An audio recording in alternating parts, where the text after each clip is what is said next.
Oh, just clear all that smoke from the bumper there. We're back. We're back. It is round 6 of Swiss. Rounds. Oh man, 6 rounds. And, how are these people doing it? You asked for it, and we got it. We have Mill.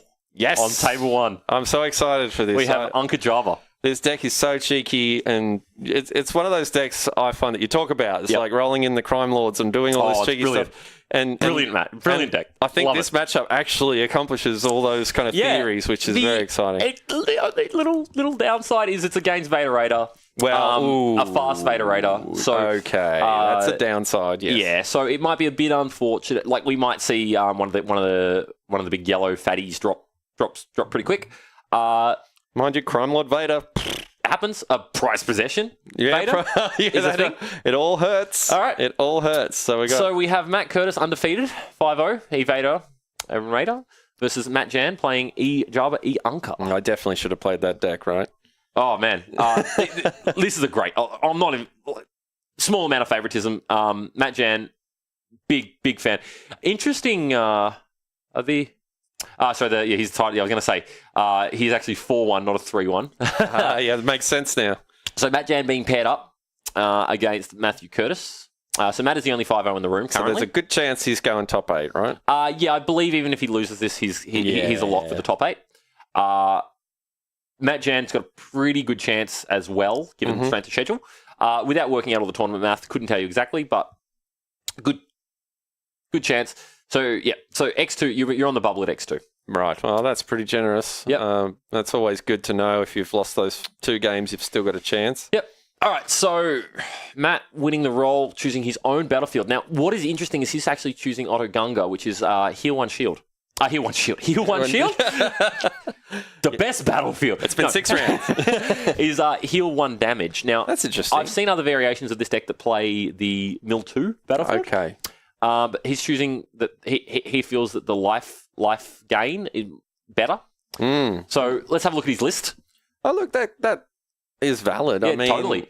I've played against this deck, and I often found I could just mill them. Yeah, the longer you go, the better. So it plays some very interesting cards. Some of the obvious ones, it's a mono yellow deck, perfect for fast hands now. Oh wow! Yeah. The Con Artist for the mill, blackmail, fast hands, great combo. Personal Shield, great to stay alive. Cunning's very cool. Now, Cunning is another opportunity. Blackmail, Con Artist, is it? Where is it? Or is it Blackmail, Con Artist? Crime Lord. Got there. Crime Lord. Of course. All-star of this, the big boy, the all-star of this deck. Not to mention prize possession as well. Prize possession of Vader die, pretty good. Yeah, so that does eliminate the need for something like the carbon freezing chamber as a battlefield. And I just thought about it too. Healing and damage, that doesn't really affect... Because he's not dealing any damage, it doesn't really only benefits him. Doesn't care. Yeah. And the other thing to notice is a bunch of events. There's a lot of defense. 2 confiscations are really good against block and dodge in there. Confiscating the Vader Raider feels pretty good. 2 friends in low places do a lot here. 2 shocks, lot of mitigation. 10 event cards, pretty much all barring Ace in the Hole, are all basically mitigation. I mean, friends in low places not so much mitigation, but hitting a 4 strike out of your opponent's hand, pretty good mitigation.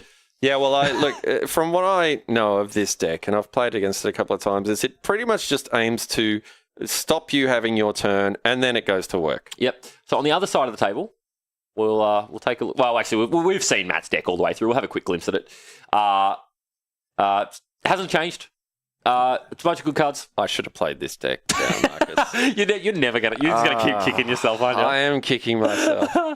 Bunch of good cards. Look at all those good cards. They're all good. They're all good. They're all effective. Well, let's just jump. We're not even going to talk about it. Yeah. We've seen it. We're going to jump back in. All right. So what we see immediately, it looks like Matt's already down to 2 cards in hand. So Anka ripped a card out of Matt's hand. I don't know what it was, which has gained him a resource. So yeah, his Anka ability hit an isolation, great card to hit. Yeah, gained him a resource, which enabled him to play Con Artist, and the train is already rolling. Oh, there we go. Now that's Cunning affects Con Artist as well. Is that correct? It does. Yeah, it does. You start putting those damage tokens on there to mill more and more and more and more. Cunning in every way. Cunning is the special of that die. in every way. Right. So every effect that you gain from cunning, from the special that you're resolving, you get from the cunning die. Right. Yep. So Jabba's going to roll in. Cards like this Con Artist on Jabba, so strong. 2 opportunities at it, amazing. And then when you start getting cards like Fast Hands in play, and then another thing to consider is Salvage Stand. If you get Jabba with a salvage, if you get a salvage stand with a salvage Jabba, stand. Is that the getting rid of resources? Yeah. So when you hit a resource, you can exhaust it to remove a resource from your opponent. Yeah. Very strong. Very strong. Yeah, so straight away, Matt's empty-handed. Yeah, that's it's horrible for the rerolls. Yeah. Bit. So what is lucky on Matt's part is he won the roll because Matthew would have snap taken his own battlefield. Because that is the reason. This deck is one of the main reasons why they play that battlefield. That's right. Because you can't discard cards from a person's hand if they claim put them all on the bottom. But the good thing about the Jabba Anka deck is it's got a few ways of winning. Yes. Because if you aggressively claim to protect your cards from being milled, they can just go ham and Crime Lord you. Why do I keep forgetting the name of that card? There's a lot of them. Maybe it's just PTSD. I've been crime lorded before, and it feels real bad. It feels real bad. Yeah, I start to twitch when you say the word. So it's we just had a request. We'll take another look at Matt Jan's list rather. Matt v. Matt. It's a Matt off. So we'll bring his list up and have another quick peruse. 2 Matts on the mat. I'll stop. Too many puns. Yeah, it's too much. So basically, just playing all the really good yellow equipments. It makes absolute perfect use of cards like Fast Hands. Oh, yeah. So you can prize possession. You've got almost infinite money.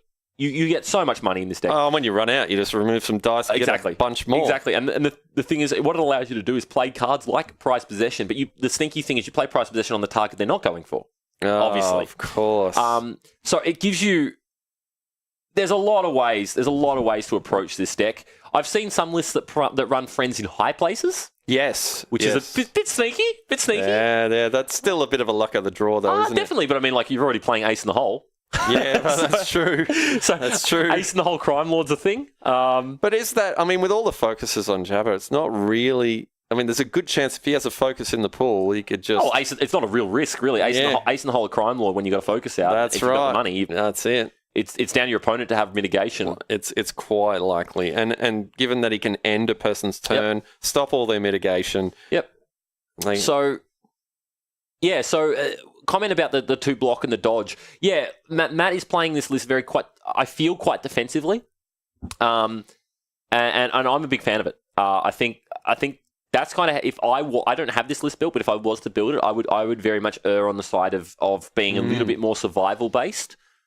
Well, those 2 cards are significant. If someone's worked really hard to bring up all their damage, and he certainly has the resources to pay for them, which is often the downside of those particular cards. I mean, if you come up against a good example of a deck that's very prominent today is the Snap Bays. Oh, yes. The turn they roll in a bunch of guns, you blow them out with a dodge. Just put them all back, Put them all back, yeah, they're gone.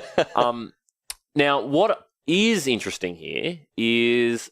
Matt not playing the Fast Hands on the Jabba, which is usually where you'd see it. Quite a heads-up play, putting it on the Anka, feeling he wants to get the most use out of it for as long as possible. So the other card he does have in hand currently is a blackmail. Right. So what I feel his line here is going to be rolling Anka with the intention of using Anka's ability to get the resources to play the blackmail, if not this turn, next turn. And at that point, you've got a very good onboard lock. Yeah, well, there's a potential for a cunning on Ankar as well, which would very much accomplish a similar thing. Just keep on milling. Yeah. So G Capel, so you're obviously playing a list very similar to this.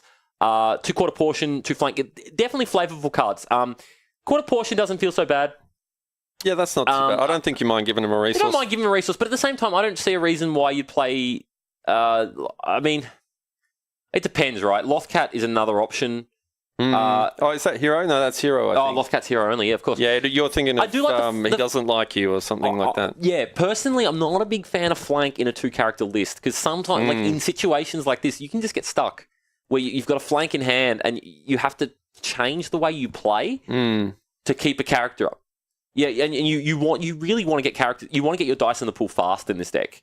So having to hold back a character simply in case you need to and flank. You're not really starved for resources. So both dodge and block. I said but dodge and block. I agree. They get rid of a heap of dice and often threatening ones. Oh, yeah, definitely. Look, it's each to their own, exactly. And this is, again, coming back to what we always say about Destiny, the fact that so many players can agree on so much and disagree on everything else. Yeah, it makes for some great chat. Yeah, definitely. So that's 2 blanks. Not a great roll. Yep. That's unfortunate. So it looks like, so Matt's just going to fire off the... he's going to gain the resource. I think he's just going to claim. Yeah, just like he claimed. Now, another point of contention is, given the fact you have so many resources, a card like Reversal. Oh, absolutely. Oh, now, that card's quite brutal to have it played against you. There's a little bit of a tension there because it's expensive because of what it does. But usually you're reversing... Well, not usually. You're always reversing damage. The problem... It's kind of counterintuitive, I think, to what the deck wants to do because you're not really interested in doing damage. But... it's direct targeted die removal. That's right. And the cards you care about, the dice you care about are the damage dice. And it is unconditional. I'm going to remove your damage. Yeah, of course. So pretty much you just got your pick of yellow mitigation cards. And there's some that, even though Matt has put a lot in, there's still a lot more there's still a lot more to play. You got to also be careful to not move too far away from playing the cards that actually make the deck win. You need your blackmails, you need your fast hands, you need your con artists, you need your salvage stands, you need all those kind of things. So salvage stand showing its power there. Unkar rolled in, hit a resource, and now Matt has 1 resource for the turn. Oh my goodness. So also to note is the fact that the mod side, even though it is a +2 resources, is still a resource side. Absolutely, so you can roll that up. It cares purely about the symbol, not about the number. Now, Matt playing the second salvage stand... That removes 2, doesn't it? Well, so they both trigger off the same roll. So now Matt needs to remove his resource because there is a very good chance that upon rolling... so Matthew, you mean? So Matt Curtis... So we just call him Curtis and Jan? Yeah. So I know Matt personally, so I know him as Matt. But Matt Curtis, he needed to spend the resource there because any die roll can trigger salvage stand, so including the Java reroll. There's a very good chance. There's a very, very low chance, rather, that they're not going to hit a resource. So yeah, Matthew Curtis just is expecting not to have resources, which is where the 3 on Vader not costing and things like that are going to be advantageous. This variation of the Vader Raider deck, very relevant. Resources is very relevant. He no longer can play the Force Strike he has in hand. He can't play the Saber Throw he has in hand. He can't play use the Force he has in hand. He just dealt 4 there. He played bait and switch. Bait and switch, dealt 4, killed Jabba. Kills Jabba. Okay. Nice play. That's a bit unfortunate. Yeah, Matt did that to Matt, in case you missed it. Yeah. Bait and switch coming out of nowhere. Oh, bait and switch is one of the reasons I do like the Vader Raider deck. It's very strong. It's another 4 strike. It's huge. Now, one thing I thought about with talking about the mitigation on Matt Jan's deck, seems like he's chosen a lot of mitigation that doesn't involve removing one of his dice. Yeah, because you need your dice. Yeah, you want to do that. You want to be getting your resources and using Unkar's ability and all that. So it seems like, all his decisions, I think, were based, like dodge, nothing happens to your dice with dodge or block. No, it's unconditional. It's just going to remove. So Matt choosing not to immediately resolve the special. Oh no, he can't. He doesn't have the money. Oh, I thought we went. I actually believed we went to the next turn, but no, this is still the same. Still going. The backups are in now to have a go. Yep. So, Matt Jan, still not in a terrible spot. I don't imagine that Matt has too much of a deck left at this point. And the fast hands blackmail is a scary thing. You can have no hand quite consistently. Oh yeah, it's got a lot of tools still. Yeah, definitely a little scary here. And out of nowhere, Matt could just slam. Like, it's not hard. It's not inconceivable for Matt to get to 4 resources and simply price possession one of Vader's dice, and then your match gets a lot harder. Matt re-rolling back to the same. Unfortunately, Matt Curtis wants a resource for both of those dies, I believe. Well, yeah, he doesn't necessarily. So currently, Unkar showing disrupt. Is that disrupt 2 or disrupt 1? I feel if that's a disrupt 2, you just fire off the ability, right? You use Unkar's ability. He's just showing get a resource, I dare you. He's going to pass. Oh, there you go. That's probably a solid move. Well, he's going to claim. Yeah. Matt's going to pass as well. I think he realizing both the cards he has in hand are good, and also he can't be too liberal with discarding cards. That is a way that he can lose this match. Yeah, I think he now just has to rely on natural damage as much as possible. Yep. Just a reminder as well, I guess, to everyone watching, to give us subscribe to us on Twitch. It helps us a lot. Check out our YouTube channel. We do upload all these videos. All the content from today will be going up onto YouTube. Plus everything we do when we don't live stream, because we don't always live stream everything, but we do record a lot of content. A lot of Destiny. There's some Magic up there as well, if that tickles your fancy. So yeah, jump on, give us a follow and stuff, and help us a lot. Matt Jan demonstrating the power of double salvage stand. Oh wow! That is goodbye resources. First action, your opponent has no resources. Did not need to hit the crush. Also, didn't need to fast hands the. Interesting that he chose not. What did he fast hands? Oh no, I apologize. Clever play there, because he hit the resource side on Unkar. He was able to remove the resources from Matt, which meant Matt had no ability to pay to remove the blackmail die, which meant he was able to use the fast hands to turn blackmail to a discard 3 safely. Oh, wow. And simply do it in Matt's face. The only thing that could blow you out there is a doubt, but doubting a blackmail die is pretty bad. Mm-hmm. Yeah, it doesn't... There's not a good chance. Doesn't seem good. There's a chance that you don't want any of those sides. I mean, it's not as bad when you've got no resources anyway. Yep. But doubting it, the sides are all relevant. The sides are all pretty relevant. They're meant to feel bad. The Raider's shooting his gun. So there's a second fast hands rather.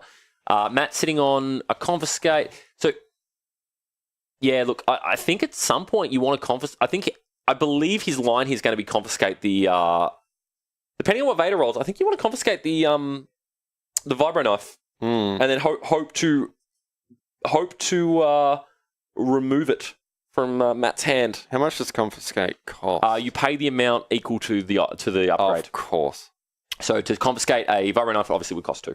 And that stops the unblockable damage, and even just the force speed might help sometimes. Yeah, I mean because he can't electroshock the 3, unfortunately, which is. I know force speed's a silly idea. You just play it again. Well, I mean, it gets it out the pool. The option is looks like he electroshock the focus on the force speed. I like that because if you've got no way to deal with it, if you've got no onboard way to remove the 3, you've got no onboard way. If you have no way in hand to remove a 3, you have no way in hand to remove 6. Yes, that is so very true. Yep. So now Matt has 1 card in hand. If I'm Matt here. Sorry, Matt Curtis has got. Why are they both called Matt? Mr. Curtis. Matthew Curtis has 1 card in hand. Matt Jan is sitting on a confiscate. Now, I feel he just electroshocked the other damage. So he's in full damage control here. I think now if you're Matt Jan, you claim, you heal 1 damage. You risk the reroll. Your opponent's got 1 card in hand. I think you risk the reroll. You hold on to the confiscate and hope to fire that off next turn. All you're trying to do is slow Matt down. Well, what can On the Hunt do here? On the Hunt can't do anything. It's the Vader die. I just the Vader die can do. Vader die can I was looking up there going, On the Hunt's not. Oh wait, Vader's still playing. So. Vader die can do 3. Yeah, that can do a lot. So I mean, even you can get the +1 melee on the Hunt. That makes it 4. So yep. Yeah. So it looks like he's going for it. Gone for it, and he's rewarded with some melee damage. He's hit the 3. He's hit the 3. Yep. And of course, the battlefield healed 1 there. So only 2 to go. Ugh. That's unfortunate. I don't think Matt Jan's rough spot here. That bait and switch play was huge. That really swung the game very quickly. Now Matt with a lot of ways to kill. Matthew with a lot of ways to kill Matt here. Matthew rather. Curtis, yeah. So there's the trigger the double salvage stance, pre-triggered already. Yeah. Now Matt, the blackmail not hitting the side that of much use here. You really want that to be on the discard 3.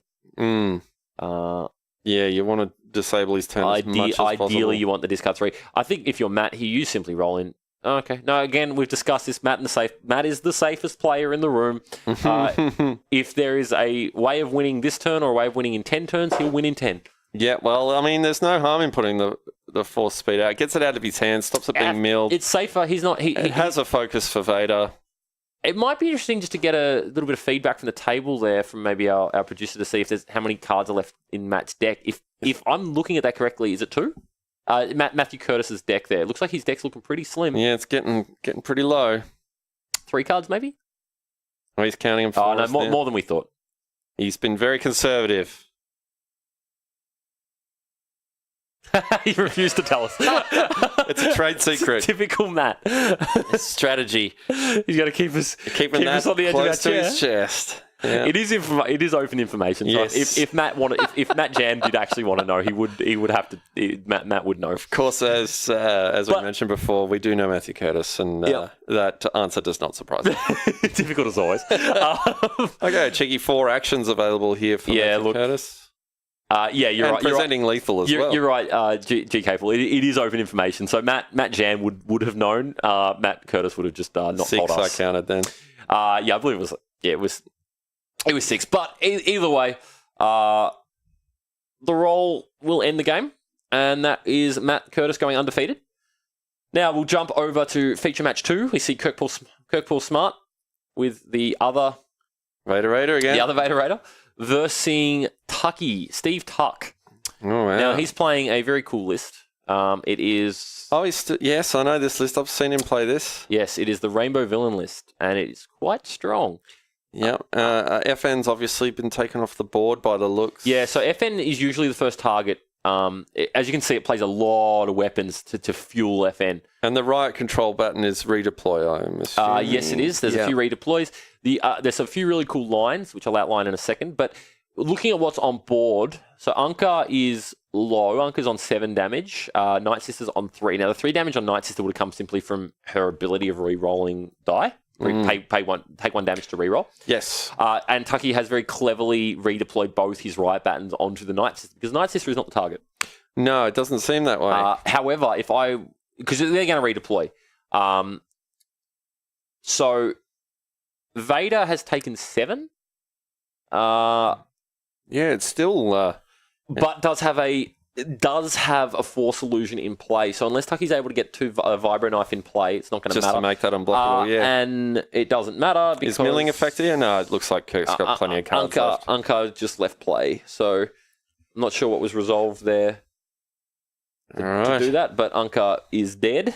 And now I believe that is probably the end of it. Yeah, the odds have shifted firmly in Kirk's favour here. Yep. Yeah, definitely. I mean like that kind of cleaned it up there, I think.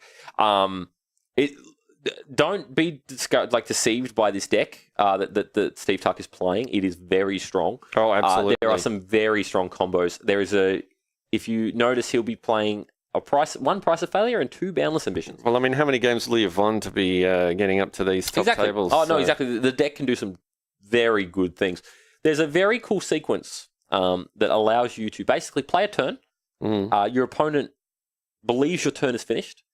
You use Ankar's ability, removing a bunch of die, probably FN's dice, hit some resources, Price of Failure, kill your Night Sister or a character that might be low, ready your FN, Boundless Ambition, go again. Oh, hello. It's a whole... you can do and then lots more upgrades on FN. Stupid amount of damage. And when you consider that you can... If you roll well, you can resolve every upgrade that you play after drawing back to 5 cards. Oh, my goodness. You can resolve twice. So they think you're done. You're retired for the round. I've lost the game to it. I've completely lost the game to it. I went from being very much in control to suddenly my one character was dead and my Raider was left on 2 health. Wow. That's after I claimed. I do enjoy combos like that. It's Yep. It's deceptive. It's very deceptive. It can be a bit swingy. But Tucky does enjoy playing it. And I do feel it's a very strong deck. It's a deck that needs to be respected. Kirk navigating it quite well. Although not to be... Vader's on 3. With 2 shields, granted. And the Force Illusion. Oh, and he has the Force Illusion. Yeah. So Tucky really needs a Vibro Knife here, but I don't know if he's going to have the time. Kirk's only looking for 2 damage. Yeah, that's the thing. He's got the ability to do that natively with Raider. Oh, he's not discard. Given the fact that he has Force Illusion, I feel he doesn't even have to worry. I feel his first action is going to be rolling Vader. No matter what Tucky does, he can't kill Vader in one action, which means Kirk has a very good chance of simply hitting a 4-speed, which gives him more than an ample actions to re-roll and kill Night Sister. So What did Kirk just lift up then? Oh, he's just going to overconfidence just to be safe. That is a card Kirk loves. Kirk is lifting up his deck, his little painted bit of plastic that he carries around with him. That's an unfortunate, unpredictable. Oh, right. So the overconfidence, re-rolling the riot buttons into 3 and a 2. So what did he do? He saved himself. He saved any himself damage? He saved himself. Well, it didn't really matter because Tucky did not have any money. He spent his 2 resources on the holdout blaster, and then is again taunted by his deck after re-rolling back into both the resource sides. Here comes discard of Vader. Discards to Vader. Vader hits 2 force speeds, so that will be resolve specials, take 2 actions, roll in Tusken Raider, re-roll until I kill you. Pretty much. 4 actions is quite generous. Yeah. I do believe Tucky has no outs at this point, other than Kirk missing this turn, next turn, and probably the turn after. And he has a lot of damage sides to work with. Yeah, so. It's unlikely. It's unlikely that Tucky can hold on here, unfortunately. But we will stay with it nonetheless. No, let's just see what happens. He'll fight to the end. Always. The only way that you definitely lose is when you concede. Absolutely. Until you lose, you have not lost. I have seen people in this instance just re-roll to kill themselves just for a bit of fun. So, no. Well, he got the +2 there ready to fire off. Oh, well, it doesn't even need it. He literally just needs 3. Oh, no, he needs 3 damage. So he now has 3 more actions. If he catches a base on either the Raider 3 more actions, which I am... Oh, or just... That'll do it too. The use the Force. Oh, perfect. Doesn't need it. That's enough. And that's the end of round 6 for us. So Vader Raider wins on both tables. Yep. So interesting to note, Vader Raider goes undefeated. Mm-hmm. The only loss to the other Vader Raider in the room was to Vader Raider. Wow. In the mirror. So very strong in this meta. Yeah, it's doing well. Played. I should have played it, Marcus. Really... As I keep saying. Well, you wouldn't be sitting here. So no, that's fine. It's a choice, right? No, so now I know for sure. We'll bring it back to the booth. Look, it's a great deck. Played well. It is a very strong deck. Oh well, I mean, both Matt Curtis and Kirk are very good at that deck. You yourself are pretty good at it too. I enjoyed it. I used to play it. I played it a lot through Awakenings in the more traditional sense, and then I was very stubborn and tried to play it into Spirit Rebellion in its traditional sense, and got very much destroyed many times by this version. Yeah, and I've since conceded that this is just better. Yeah, in my opinion. It was of course fantastic with the fast hands upgrade, but yeah. It didn't seem to suffer too much without it. It seemed to still have a lot of the tools it needs. And the force. So the combo obviously previously was fast hands into 4-speed. So fast hands on Vader, 4-speed on Vader, roll in Vader. Fast hands the 4-speed die, which is a 1 and 2 anyway. If you've got 2 of them, it's ridiculous. You get 3 actions, but basically do that and then do lots of damage. So you could, there's so many lines. There was use the Force strike you for 6. Use the Force, and whatever else you rolled, do 6. There's also a Vibro Knife there. You had Saber Throw use the force, saber throw. You did saber throw alone four is fantastic. There was just so many lines, all of which resulted in somewhere above 6 damage. Yeah, and that's right. It just had so many ways to turn the dice to 3s and resolve them, and it's often in one action. And sometimes it just rolled it. Like you roll that's Vader, right. you got a 2 and a 3 you could on just 2 for dice. a bonus just get it. Yeah, plus the 3 on the Tusken Raider. It was, in my opinion, and I think the shared opinion was, it was degenerate. Yeah, that's and anybody who played against it felt the same way. It was degenerate. Yeah. Nowhere near as bad as it was. Yeah, that's right. Still very good. Yeah, no, it seems to be doing well in the hands of both Kirk and Matt. Any other Vader Raiders in the room that you know I of? don't know. I know of those two. I don't believe there's actually any other ones in the room. Well, it's good to see they're going to be both in the top 8. They're both in the top 8. I'm not sure who else is in our top 8 just yet. But once we have that list, we'll get that through, and we'll be firing the top 8 pretty soon. So we're gonna take a quick break before the top 8. We'll try and get a top 8 list posted up so everyone can see it. We'll get it into chat and stuff, and then we'll be back with some best of 3s. Absolutely. Anyways, Thanks, guys. See you soon.